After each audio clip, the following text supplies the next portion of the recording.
গভীর শ্রদ্ধা জানিয়ে জাতির মননের প্রতীক বাংলা একাডেমির প্রাঙ্গণে প্রতি বছরে আয়োজন করা হয় অমর একুশে গ্রন্থমেলা। সেই ধারাবাহিকতায় গত ১ ফেব্রুয়ারি থেকে শুরু হয়ে গেল অমর একুশে গ্রন্থমেলা ২০২৩। আনুষ্ঠানিকভাবে এই মেলার শুভ উদ্বোধন করেছেন গণপ্রজাতন্ত্রী বাংলাদেশ সরকারের মাননীয় প্রধানমন্ত্রী শেখ হাসিনা। প্রিয় দর্শক, সেই মেলা প্রাঙ্গণে দাঁড়িয়ে আমি বন্যা আপনাদের সবাইকে আমন্ত্রণ জানাচ্ছি মাস জুড়ে বইমেলা নিয়ে আমাদের নিয়মিত আয়োজন একুশের বইমেলা অনুষ্ঠানে। আমাদের এই আয়োজনের মাধ্যমে প্রতি সপ্তাহে আপনাদের সামনে আমরা তুলে ধরব লেখক, প্রকাশক আর পাঠকের চারণভূমি মেলা প্রাঙ্গণের নানান তথ্য। চলুন তাহলে প্রথমেই মেলাটা ঘুরে দেখি। আসুন।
দর্শক, আমি এই মুহূর্তে দাঁড়িয়ে আছি সময় প্রকাশনীর সামনে। সময় প্রকাশনী থেকে এবারের বইমেলায় লেখিকা সুমি শারমিনের দুটি বই প্রকাশ হয়েছে। একটি হচ্ছে জল কিশোরী এবং অন্যটি হচ্ছে কিশোরী রেণু থেকে বঙ্গমাতা। আমাদের সঙ্গে দাঁড়িয়ে আছে সুমি শারমিন, কথা বলছে লেখিকার সাথে। শুভেচ্ছা আপু, কেমন আছেন? অনেক ধন্যবাদ এবং অনেক ভালো লাগলো আপনাকে দেখে। চমৎকার দুটি বই আপনি এবারে বইমেলায় এনেছেন, একটু বই দুটো সম্পর্কে যদি বলতেন। প্রথমে বলি, কিশোরী রেণু থেকে বঙ্গমাতা যে বইটি রয়েছে, আমার কাছে মনে হয় যে বঙ্গবন্ধু আমাদের জাতির পিতা আর বঙ্গমাতা হলো আমাদের একটা মায়ের মতন আশ্রয়। সেই জায়গা থেকে আর আমাদের পরবর্তী প্রজন্ম যারা রয়েছে তাদেরকে জানানোর জন্য আমার মনে হয় যে লেখক হিসেবে দায়িত্ব থেকে লিখেছি যে বঙ্গমাতার জীবনী, বঙ্গমাতা ছোট থেকে বড় হওয়া এবং তার সংগ্রামী জীবনটা তুলে ধরার চেষ্টা করেছি। নানা বইয়ের মাঝখানে আপনার কি মনে হচ্ছে যে এই দুটি বই আসলে পাঠকদের কাছে কতটুকু গ্রহণযোগ্যতা পাবে? এই বইটা অলরেডি 350 কপি শেষ। জি, কারণ আসলে একটু এই বইটা আমার গতবারই আনার ইচ্ছা ছিল, কিন্তু আমার মনে হয়েছে আমার আরও পড়া দরকার, ওনার সম্বন্ধে আরও জানা দরকার। সেই জন্যই আমার আসলে একটা বছর দেরি হয়ে গেল। তবে এবছর আমার 4টা বই এসছে, এখান থেকে এসছে। আগামী সপ্তাহে আরও 2টো বই পাওয়া যাবে আশা করছি। আর জলকিশোরী আমাদের মেয়েবেলার যেই সংগ্রামী জীবন কিংবা মেয়েবেলার যে চাইল্ডহুড থেকে মেয়েরা যখন বড় হয়, বয়সন্ধিকালের যে বিষয়গুলো, সেগুলো নিয়ে ছোট ছোট আকারে গল্প। আর গবেষণাধর্মী নৃগোষ্ঠীদেরকে নিয়ে, নৃগোষ্ঠী সম্প্রদায়কে নিয়ে আমার আরও 2টো বই এসছে। আর ভাস্কর্য, ছড়িয়ে ছিটিয়ে থাকা সারা বাংলাদেশের ভাস্কর্য নিয়ে এটা সিরিজ আকারে সময় প্রকাশনা বের করছে। তো এটার 2টো সিরিজ বের হয়ে গেল। একটা হলো যুদ্ধ শেষে যুদ্ধের গল্প, আর একটা কিশোর চোখে দেখা মুক্তিযুদ্ধের স্মৃতিচিহ্ন।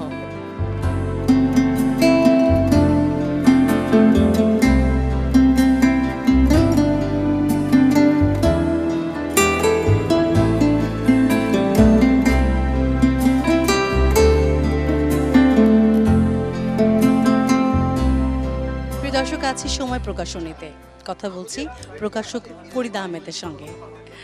শুভেচ্ছা আপনাকে, কেমন আছেন? জি, ভালো আছি। বছর ঘুরে আবারও বইমেলা এবং ব্যাপক আকারে প্রতি বছরের মতো মাঝখানে কিছুটা সময় আমাদের একটু সময়, যে সময়টা করোনাকালীন সময় ছিল, বইমেলার সেই জায়গাটা থেকে আমরা অনেকেই বঞ্চিত হয়েছি। একটু জানতে চাইবো, এরপরে যখন আবার কামব্যাক করেছেন, এত চমৎকারভাবে আলোড়ন করে বইমেলা নিয়ে এসেছেন, কেমন গেল গত বছর এবং এবছর শুরুর দিকটা কেমন যাচ্ছে? যেহেতু 2020-এর পরে আমরা সঠিক সময়ে বইমেলা পাইনি। বইমেলাটার ধারাবাহিকতাটা শুধুমাত্র রক্ষা করার জন্য আমরা বইমেলাগুলো করেছিলাম 2021 এবং 2022। 2021-এ খণ্ডিত বইমেলা হয়েছে, 2022-এও বইমেলা পরে শুরু হয়েছে। সব মিলিয়ে কিন্তু বইমেলা তার যে চরিত্র, তার যে রূপ, সেটা পাওয়া যায়নি। এবার বইমেলাটা একটা পূর্ণাঙ্গ রূপ পাওয়া যাচ্ছে। সময় প্রকাশনী সব সময় বইমেলার একটু ডিফারেন্ট বইগুলো আনে এবং নতুন পুরনো লেখক মিলিয়ে কিছু ঐতিহ্যবাহী বই, উল্লেখযোগ্য বই তারা রাখে। এই বছর কি করছেন? আমরা আসলে বই প্রকাশ করার আগে বিষয়ের বৈচিত্র্য আনার চেষ্টা করি, এবং বিষয় বৈচিত্র্য বলতে মূল যে সৃজনশীল এবং মননশীল দুটো ধারা আছে, সেই দুটো ধারার বিভিন্ন বিষয়, অর্থাৎ সৃজনশীলে অন্তত 10টি বিষয়ের উপর, মননশীলে অন্তত 10টি বিষয়ের উপর বই প্রকাশ করার চেষ্টা করি। এছাড়া আমি যে বিষয়টাকে খুব বেশি গুরুত্ব দিই সেটা হচ্ছে যে প্রতি বছর কিছু নতুন লেখক এবং একেবারেই প্রথম বই এরকম লেখকদেরকে আমি প্রাধান্য দিই, নারী লেখকদেরকে প্রাধান্য দিই, এবং অন্তত একজন হলেও নারী লেখক প্রথম বই বেরোচ্ছে এই ব্যাপারটি যেন নিশ্চিত হয়, সেটাকে আমি গুরুত্ব দিই। আর আমি আমার দুর্বলতা থেকে অনেক আগে থেকে আমি মুক্তিযুদ্ধের উপরে কাজ করি বেশি। বইয়ে ছাড়ের ব্যাপারটা থাকে প্রতি বছর বইয়ের উপরে। এই বছর কি কোনো স্পেশাল ছাড় নাকি গতানুগতিক যেটা হয়ে আসছে সেটাই? বইমেলার একটা নীতিমালা আছে, সেই নীতিমালার বাইরে এখানে কোনো কাজ করার সুযোগ নেই, এবং নীতিমালায় আছে 25% ছাড় দেওয়া, সেটা আমরা দিচ্ছি। এবছর বইমেলার সময় প্রকাশনীর থেকে যে নতুন বইগুলো এসছে, উল্লেখযোগ্য দু একটি বইয়ের কথা যদি বলতেন। আমি এবার উল্লেখযোগ্য লেখকের দুইজন লেখক আছেন খুবই শ্রদ্ধেয় আমাদের, ভাষা সৈনিক আহমেদ রফিক। আহমেদ রফিকের ভাষার উপর এবং বাংলাদেশের উপর 2টি বই আছে। তারপরে শওকত ওসমান, আজ থেকে 22 বছর আগে যিনি আমাদের ছেড়ে চলে গেছেন, তার অগ্রন্থিত লেখাগুলো নিয়ে একটি বই আছে। এছাড়া পাঠক যেগুলোকে পছন্দ করে, আনিসুল হকের বই, তারপরে জাফর ইকবালের সায়েন্স ফিকশন, এই ধরনের বইগুলো তো আছে।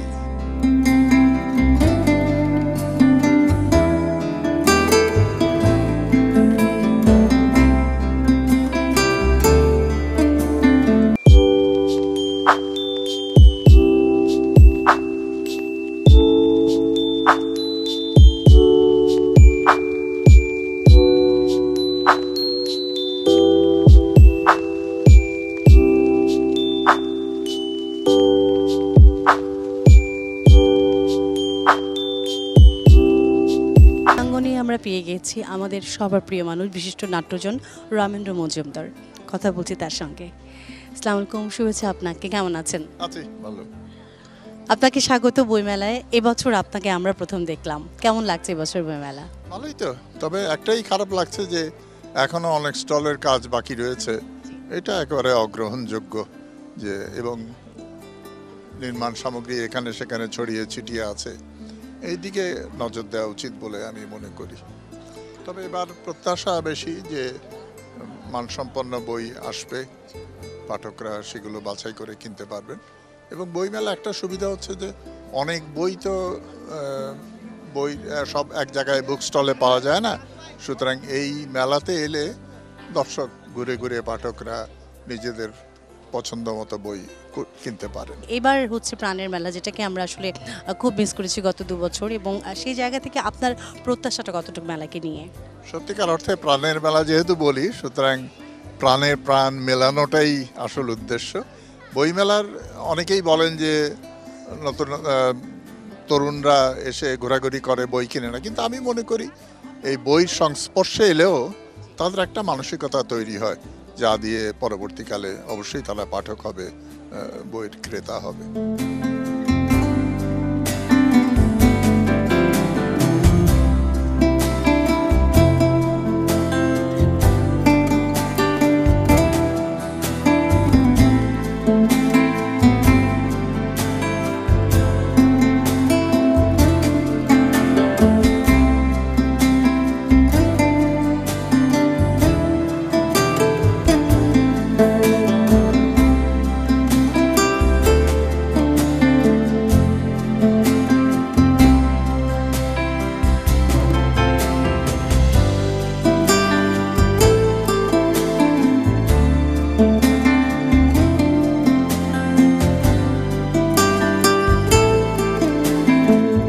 আমি এখানেই থাকব, আমি এখানেই থাকতে চাই।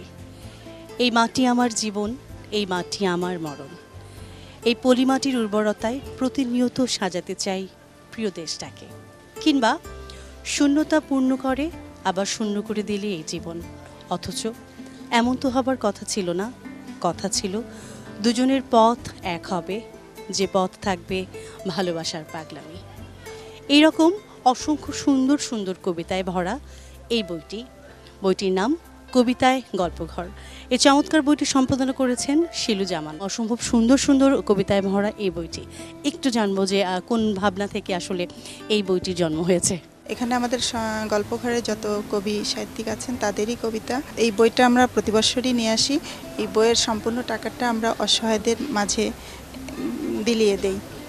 তো আমরা চাই যে আমাদের সংগঠনটা একটা পর্যায়ে এমন একটা জায়গায় আসুক যে মানুষের মুখে মুখে যেন থাকে। আমাদের সংগঠনটার নাম হচ্ছে আমাদের গল্পঘর।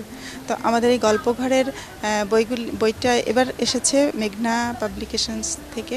আমরা চাই যে আমাদের গল্পঘর সকলের দ্বারে পৌঁছাক এবং আমাদের সাথে আমরা যে লক্ষ্য নিয়ে এগিয়েছি সবাই আমাদের সাথে এসে আমাদের হাত ধরুক। গল্পঘরের কথা আমরা শুনছিলাম, কিন্তু গল্পঘরের যিনি প্রতিষ্ঠাতা, যিনি শুধু জার্মান থাকে এবং প্রতি বছর ভালোবাসার টানে, গল্পঘরের টানে এবং বইমেলার টানে বাংলাদেশে ছুটে আসে, তিনি হচ্ছেন দিলশাদ জাহান খান। আমাদের সঙ্গেই আছে, কথা বলছে তার সাথে। আপু, শুভেচ্ছা আপনাকে। আমাদের গল্পঘর মৃত্যু কবিতার গল্পঘর, এই কবিতার আপনি অংশ আছে এখানে আপনার, এবং আমি যতটুকু জানি গল্পঘরের প্রতিষ্ঠাতা আপনি। এই যে গল্পঘরের উৎপত্তিটা এবং কোন ভাবনা থেকে আপনি আসলে এটার উৎপত্তি করেছেন এবং কেমন চলছে? ধন্যবাদ। গল্পঘরের উৎপত্তি সে করোনাকালীন সময়, যখন করোনাকালীন সময়টিতে আমরা সবাই ঘরবন্দি হয়ে গিয়েছিলাম। ইটালি ছাড়িয়ে জার্মানি আক্রমণ করলো। আমাদের আসলে আর কিছু করার ছিল না। তখন আমরা একটা ভাবছিলাম যে কি করা যায়, একটা সৃষ্টিশীল কিছু যেটাতে আমরা ব্যস্ত হয়ে থাকবো এবং করোনার যে একটা প্রভাব সেটার থেকে অন্তত মানসিক একটু রেহাই পাবো। ওইটা থেকেই গল্পঘরের সৃষ্টি। এবং গল্পঘরের মূল কথা হলো সুপ্ত প্রতিভার সন্ধানে। আমাদের ভেতরে শুধু যে লেখালেখি সেটা না, সেটা গানও হতে পারে বা আবৃত্তি হতে পারে বা রান্না হতে পারে, যে কোনো কিছু আমরা সেই জিনিসটাকে গল্পঘরে নিয়ে আসব। এটাই ছিল আমাদের প্রধান লক্ষ্য এবং আলহামদুলিল্লাহ আমরা সেই লক্ষ্যে মোটামুটি সফল হয়েছি। গল্পঘরে এখন 15,000-এরও বেশি সদস্য এবং এই প্রথম আমরা ভার্চুয়াল জগৎ থেকে বের হয়ে আমরা অফলাইনে চলে আসছি প্রোগ্রাম করার জন্য আগামী 11ই ফেব্রুয়ারি। একটু জানবো যে গল্পঘরের শুধু বই লেখা ছাড়া বা বইকে কবিতা লেখা ছাড়া লেখালেখির পাশাপাশি কি অন্য কোনো কার্যক্রম আপনাদের এই মুহূর্তে কোনো প্ল্যানিং হয়েছে কিনা? ধন্যবাদ। হ্যাঁ, আমরা শুধু যে আমরা এই বইয়ের বই বের করে শুধু করি তা না, আমরা বিভিন্ন সময় বিভিন্ন সামাজিক কাজগুলো করি। যেমন শীতের সময় শীতবস্ত্র বিতরণ করি, তারপরে আপনার ঈদের সময়, রমজানের সময় বেশ কিছু পরিবারকে মাসিক খাবার দেই। তো যে কোনো, যেমন বন্যার সময় আমরা সিলেটে বন্যার্তদের মাঝে আমরা বাসস্থান করে দিয়েছি। তো এই সামাজিক কাজগুলো আমরা প্রতিনিয়তই করি। যখনই কোনো সামাজিক কর্মকাণ্ডে কোনো কিছুর সাহায্যের প্রয়োজন হয় আমরা এগিয়ে আসি আমাদের সামর্থ্য অনুযায়ী।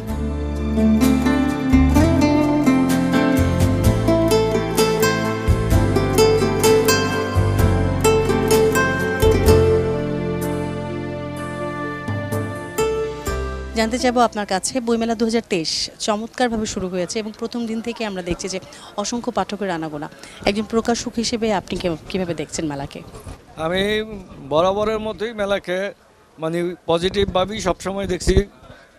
গত বইমেলায় একটু করোনা প্রকোপ ছিল, আশা করি এবারের অমর 21শে বইমেলায় যারা প্রকাশক আছেন তারা মোটামুটি ভালো সেল করবেন এবং তাদের যে খরা গেছে করোনায় সেই খরাটা তারা কাটিয়ে উঠবেন।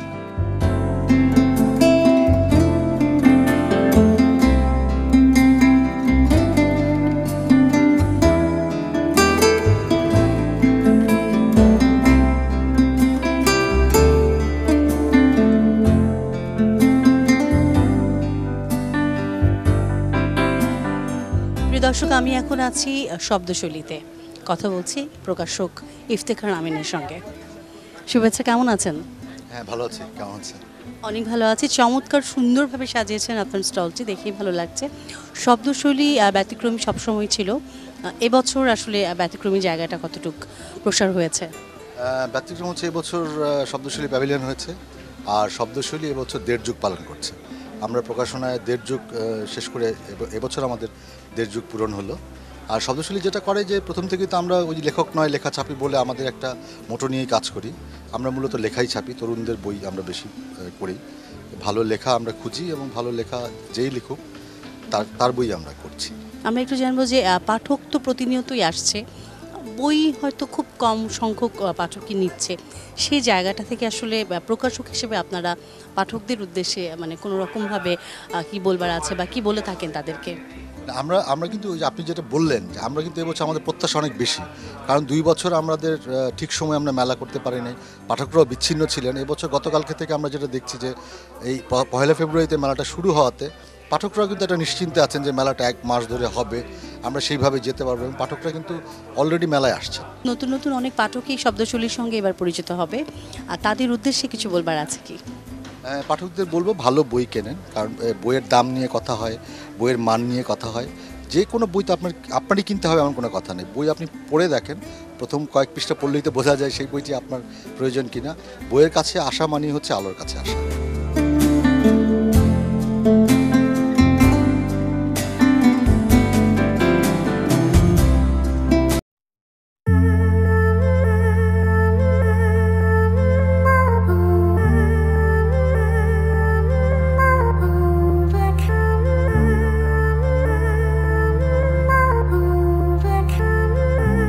মেলা প্রাঙ্গণে আসছে নানান জায়গা থেকে হাজারো পাঠক, নিয়ে যাচ্ছে তাদের পছন্দের লেখকের পছন্দের বইটি।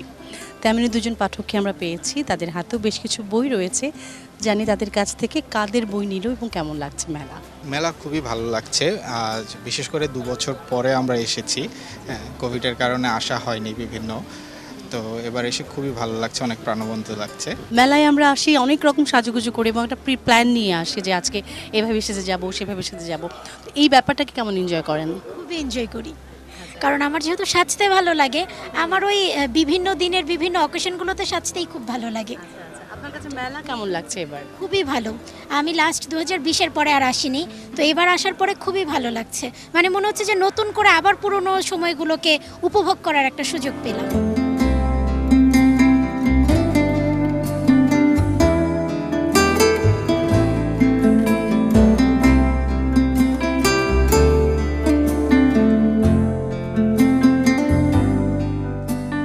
প্রিয় দর্শক, আমরা দাঁড়িয়ে আছি ঐতিহ্যবাহী প্রকাশনী আগামী প্রকাশনীতে। কথা বলছি আমাদের সবার প্রিয় প্রকাশক ওসমান গনির সঙ্গে। শুভেচ্ছা আপনাকে, কেমন আছেন? হ্যাঁ, আপনাদেরকেও শুভেচ্ছা। অনেকদিন পরে পণ্যাকে দেখে আমার খুব ভালো লাগছে।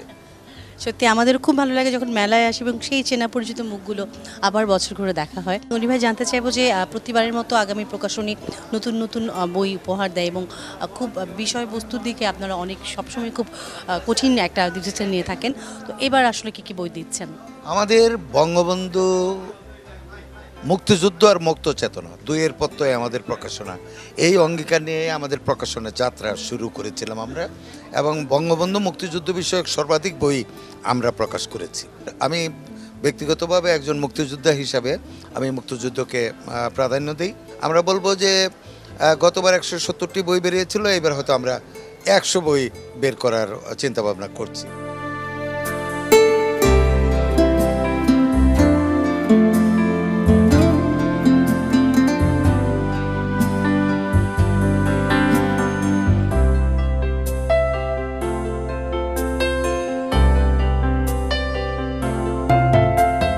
দর্শক, মেলায় ঘুরে ঘুরে পেয়ে গিয়েছি একদল খুদে পাঠক, কথা বলি তাদের সঙ্গে। কেমন আছে সবাই? সবার হাতে বই, বা 4 গোয়েন্দা মহা বিপদে। ওকে, তোমরা মেলায় এসে কোনো বিপদে পড়েছো কি? না না না না। কি বই নিয়েছি একটু বলো। আমি বই নিয়েছি স্মার্টফোন নাকি স্মার্ট বাচ্চা। তোমার কি মনে হয়, স্মার্টফোন দরকার না স্মার্ট বেবি বাচ্চা দরকার? স্মার্ট বাচ্চাই দরকার। তুমি বলো, তুমি কেন 4 গোয়েন্দা বইটি নিয়েছো? আমার অ্যাডভেঞ্চার এবং গোয়েন্দার কাহিনী অনেক পছন্দ। একটু আপনার সঙ্গে কথা বলবো। বাচ্চাদের নিয়ে মেলায় এসেছেন, খুবই ভালো লাগছে দেখতে। কেমন এনজয় করছেন? অনেক ভালো, অনেক ভালো। আমি প্রতি বছরই আসি এবং আমার একটা বাজেট থাকে, এই বই কেনার জন্য। আমার 2 বাচ্চাকে একদম সেই 2 বছরের শিশু অবস্থাতেও নিয়ে আসছি, এই প্রতি বছরই আসি আর কি। গত 30শে জানুয়ারি রাজধানীর তেজগাঁ কলেজে অনুষ্ঠিত হয়ে গেল অধ্যাপিকা মাহবুবা বেগমের কাব্যগ্রন্থ অব্যক্ত বেদনার বনুক উন্মোচন। চলুন দেখে নিই খানিকটা অংশবিশেষ।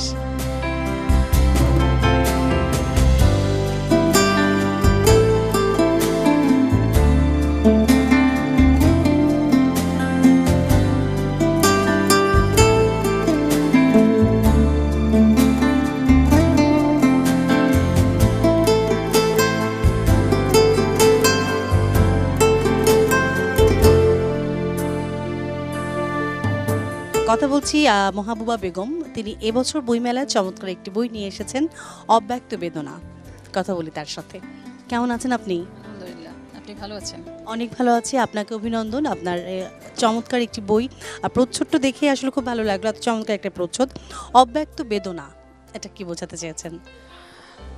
অব্যক্ত মানে তো যা প্রকাশিত নয়, এবং যে বেদনাগুলো আমরা বোধ করি বা প্রকাশ করতে পারি না, সেগুলোকেই প্রকাশ করার একটি প্রচেষ্টা নিয়েছি।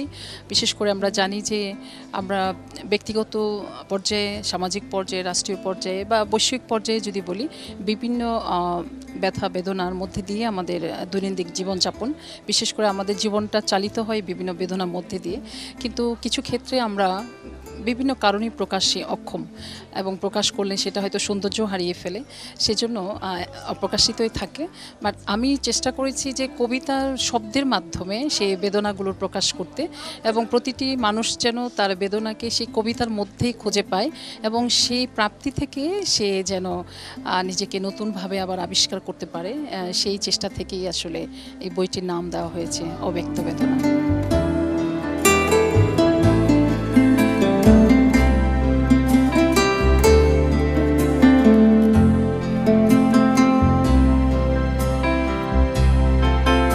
লেখক, প্রকাশক আর পাঠকের পদচারণায় মুখরিত অমর একুশে গ্রন্থমেলা। মাস জুড়ে মেলা প্রাঙ্গণের নানান তথ্য তুলে ধরব, থাকবো আপনাদের পাশে। আজ এ পর্যন্তই, আবার দেখা হবে আগামী শনিবার রাত 11টা 50 18 বাংলার পর্দায়। সেই পর্যন্ত আপনারা সবাই ভালো থাকুন, সুস্থ থাকুন, 18 বাংলার সঙ্গে থাকুন। আল্লাহ হাফেজ।